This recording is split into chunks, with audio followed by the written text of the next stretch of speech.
My name is Musaab and my last name Alkhayatt. Cool. What country are you and your family members originally from? We are originally from Iraq, Baghdad. Cool. And why did you and your family members leave Iraq? Actually, I used to work for the U.S. military and U.S. Army.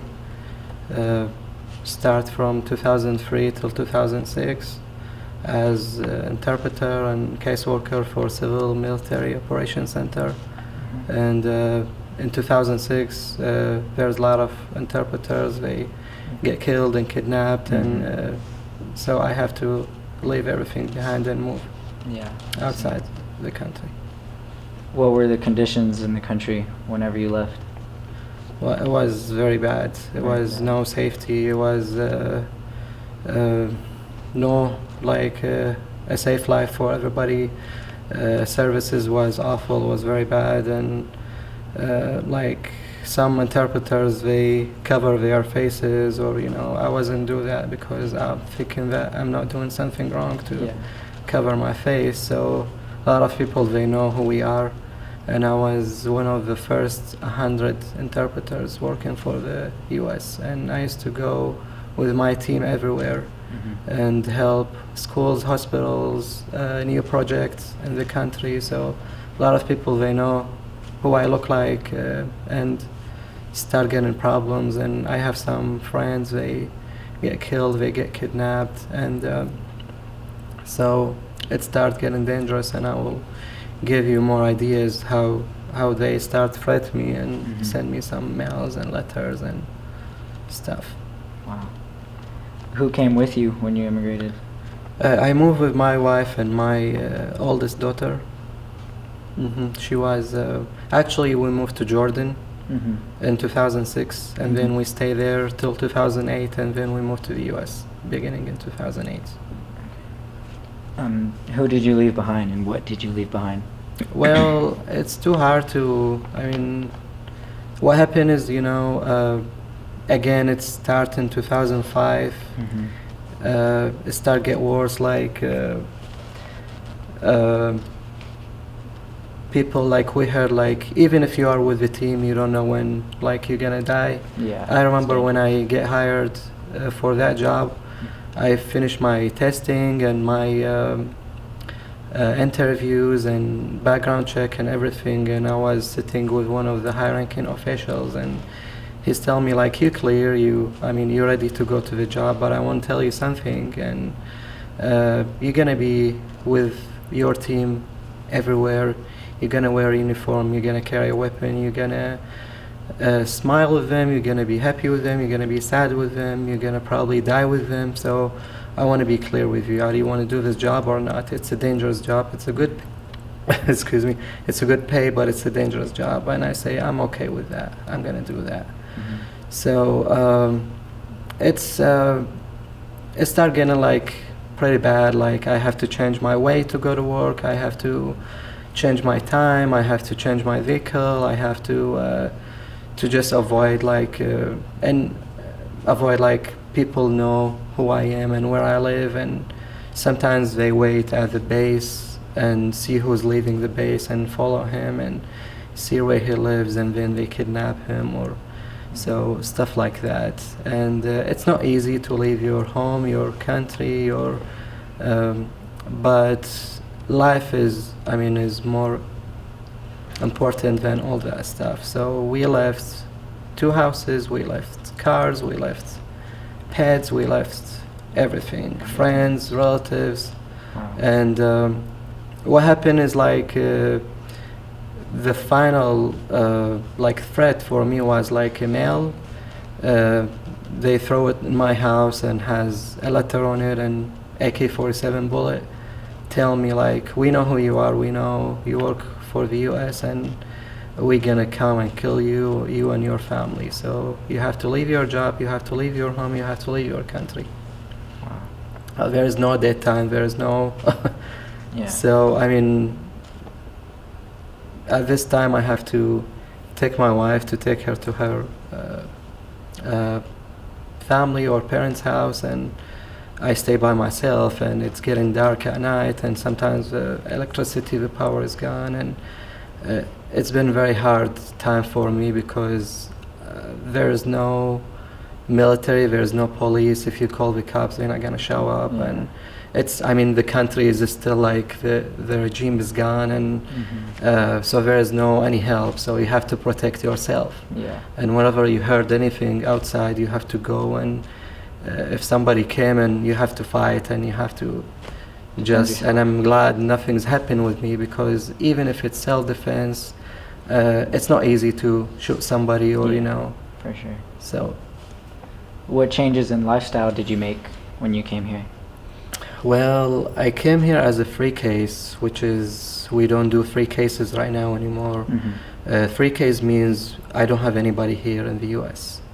And so when I came here, I'm not expecting anybody gonna help me, or I don't have any family or friends, or and I was a little bit, kind of like nervous, or I don't know what I'm gonna do, when I'm gonna work.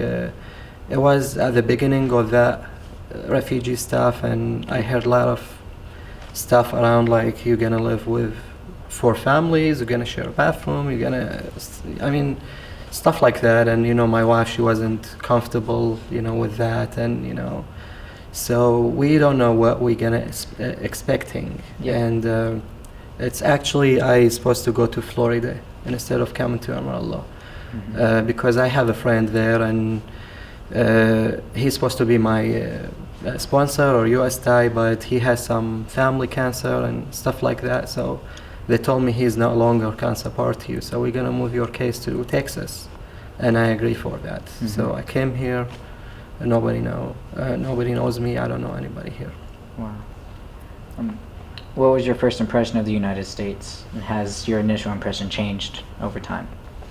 Well, I mean, I have some feelings that when I gonna come here, I'm just gonna be like stranger, and that was like as a refugee, or but when I arrived here, I just didn't see anything.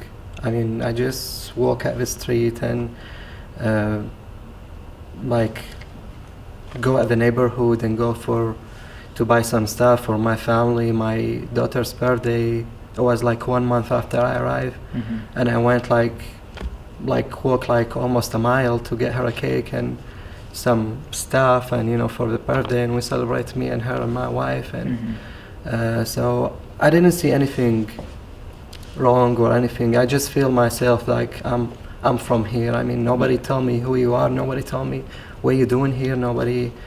And that was something very great. I mean, I mean, I feel like American. My kids are, I mean, they speak like Texans, and and no, I mean, I'm not gonna ignore my where I'm originally from, because that's who I am. And but I'm proud because I'm American. I have all same responsibilities like everybody. Do you have any foods, habits, or rituals that are specific to your culture? No, I mean, I'm a barbecue person. I'm always cook outside and give to the neighbors, and they love the way that the Middle East food and the barbecue. And I learned my English actually in England, in London, because my dad, he's a professor. He learned his engineering over there, so we used to live there. My sister, she born there. She's British, so I learned my English in England, UK. I was a teenager at this time, but with the British accent. And then when I start working for the military, they start make fun of me for the British accent, and then I forget it when I'm old. So do your children speak y'all's native language? I have 10 years old and I have 6 years old, and my 10 years old, she born in Baghdad. She speak very good English and Arabic, but my 6 years old, which she born here, and she tell us like, I born in Texas, so I don't know. So would you try to make her learn how to speak Arabic? Of course. I mean, we talk Arabic at home, but when she talks Arabic, she look like anybody from the U.S. try to talk in Arabic. So she didn't look like that's her mother language. And I mean, her Arabic is broken. So Yeah. we're able to sell one of our houses in Baghdad, so we're able to buy a house here. Yeah. And we still have another house, but it's very hard to do that because it's too hard for me to go back. There's a lot of corruption and a lot of still Danger. lot of things going on. I know a lot of friends, they went to do that and they get kidnapped the second day and lost the house and lost the money and lost everything. I feel like this is my country and I live here and my family's here, and we all have to help each other to protect this country and protect ourselves and our families, and this is all our duties to make sure we are safe and we taking care of our friends and our families. And if I see something wrong on the street, I'm gonna jump in and try to do something about it. I don't need somebody get hurt. And I know all what's going on in the States and Florida and other places, and we go into malls and bars and everywhere, and we have to like to have fun like everybody. So it's gonna affect me too. It's gonna affect my family, and I saw a lot of stuff overseas. I don't want to see it here. Yes. And kids been treated bad, women's been treated bad, pets been treated. So I don't want to see that anymore. I don't want. I wish I can do something to change what's going on there, but it's very hard. It will take time.